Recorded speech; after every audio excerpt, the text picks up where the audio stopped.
Hey everyone, we did it. We made it aboard the Ocean Victory and are currently setting sail down the Beagle Channel.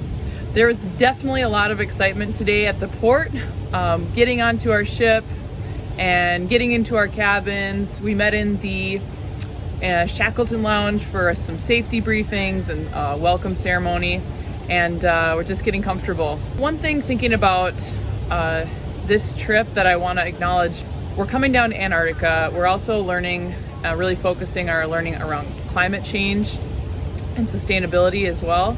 And it feels kind of weird because we all know that this trip does have a huge carbon footprint.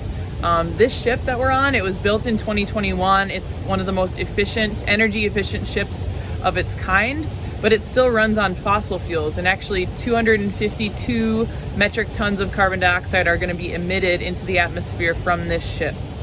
My flight down to Ushuaia, a lot of, those jets are running on fossil fuels. A lot of carbon dioxide is going into the atmosphere as a result. So one thing that we're doing to try and clean up after ourselves is something called carbon offsetting. And one of the ways that we can do carbon offsetting is by giving money. In this case, for me, I think it's about $250 to offset the carbon emissions from this ship and from the plane. And what that money gets used for, it gets used to fund reforestation projects. It gets used to fund carbon capture and sequestration technologies. And, it's something that we can do at least to do our best to clean up.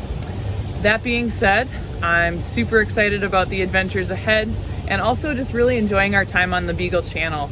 Just sitting out here and looking out the deck, at any time you see a whole bunch of beautiful large seabirds, albatross. In the water we can see Magellanic penguins swimming around, seals, dolphins, and even some whales, like constantly. Just constant, beautiful wildlife. And I know there's gonna be a lot more of that coming up, and I can't wait. All right, catch you soon on the Drake's Passage.